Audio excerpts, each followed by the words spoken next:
Salutare și bine v-am găsit pe canalul FVE Blog. Astăzi vom testa și analiza un fludor care este printre cele mai ieftine pe care le mai poți găsi în momentul de față pe AliExpress și care în același timp să fie bun pentru utilizarea în electronică. Este foarte posibil să fie ultima dată când mai cumpăr fludor de pe AliExpress din cauza prețului, așa că cel mai probabil de acum încolo voi cumpăra doar local. Acesta este un fludor de la EMA, așa scrie deasupra.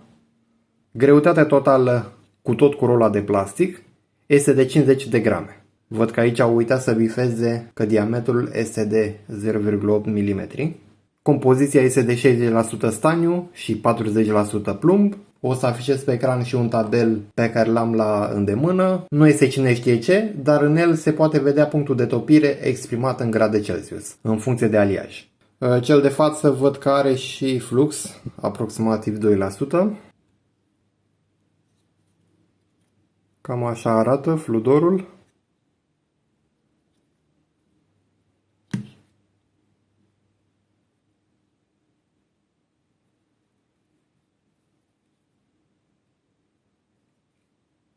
Să cântărim fludorul cu tot cu rolă. Are aproximativ 50,6 grame, așa cum scrie pe rolă. Acum să scoatem fludorul de pe rolă. Mai avem puțin. Asta este tot fludorul. Să vedem cât cântărește doar fludorul. 29,9 grame. Iar doar rola 20,68 grame. Unii în comentarii spuneau că cantitatea de fludor e mai mică, dar se pare că nu e chiar așa. Avem 29, aproape 30 de grame oricum. Încă o dată cu tot cu rolă, punem rola aici. 50,62 de grame. E bine. E în regulă totuși că specifică greutatea cu tot cu rolă. Și interesant că nu au umplut, cum o fac alți chinezi, cu plastic în zona aceasta. Ca să păcălească cumpărătorul, precum că are mai mult fludor. Așa că e în regulă. Am văzut și mai rău. Să măsurăm și diametrul. Am bobinat înapoi rola. Să vedem dacă are 0,8 mm. Da? 0,8. E bine. Să testăm topirea fludorului folosind LED-conul meu portabil, acesta, cu vârful tip daltă. Vom testa la 200 de grade, 250 de grade și 300 de grade pe acest cablaj. Prima dată la 200 de grade. Să știți că este prima dată în acest clip, nu am testat dinainte.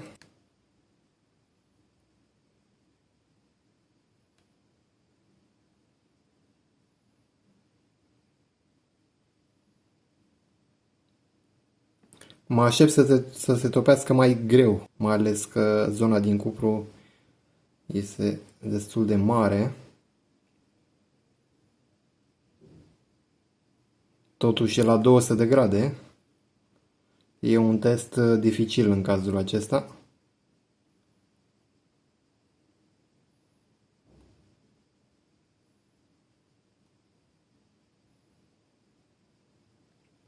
Da. Cam așa se comportă. Să schimbăm la 250 de grade. Să vedem aici.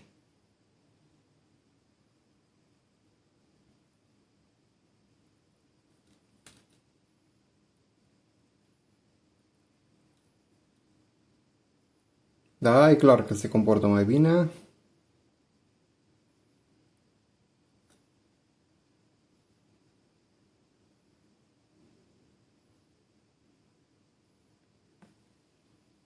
Și la 300 de grade, temperatura folosită de mine. Câteodată folosesc și mai sus, depinde de situație.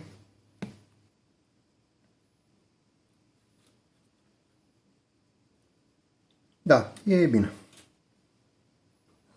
Uitasem să focusez, pare rău. Dar oricum cred că v-ați dat seama că se topește destul de bine. Chiar îmi pare rău, am uitat să focusez în zona asta.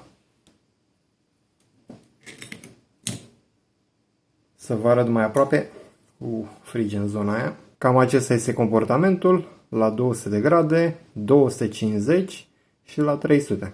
Acceptabil. Totuși am alt fludor care are același procentaj de staniu și plumb și se comportă mai bine. Și ultimul test, lipirea a 3 rezistoare pe acest cablaj perforat. O să pun această chestie asemănătoare cu Lutac ca să pot lipi.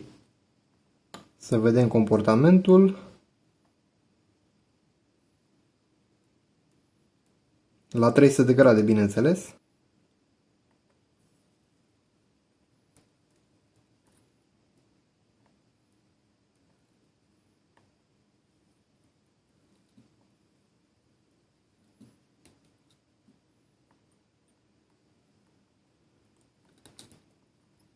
Oricum nu prea îmi place cum se comportă cablajul ăsta perforat.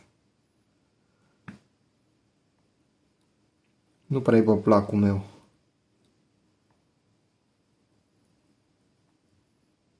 În fine.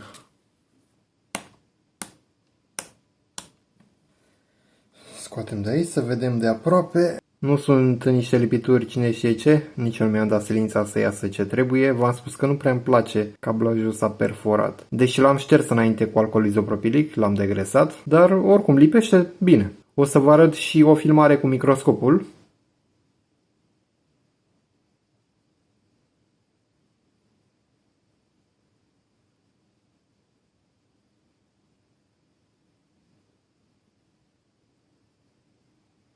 Da, și cam aici să termin acest clip privind testarea acestui fludor de la EMA, cumpărat de pe AliExpress. Este un fludor acceptabil, deși la cât de greu se topește, da, e adevărat că totuși această zonă de cupru absorbe multă căldură, dar am un alt fludor care se comportă mult mai bine, de fapt două role de fludor, care aproape s-au terminat mai de mult.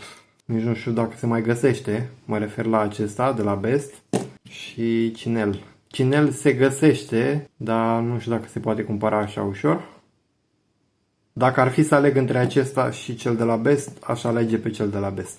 Dar v-am zis că nu se mai găsește. Probabil pe viitor voi încerca și fludor de la un magazin local să văd ce pot face, dar nu știu ce să zic, șanse slabe să mai cumpăr de pe AliExpress, deoarece nu pare să merite. Voi ce spuneți? Ați văzut cumva fludor pe AliExpress care să merite cu adevărat? Îmi scrieți în secțiunea de comentarii. Cam aici să termină clipul de față. Dacă vă place genul acesta de conținut, nu uitați vă rog de butonul like, să vă abonați dacă nu ați făcut-o deja și vă aștept pe data viitoare. Toate cele bune, la revedere!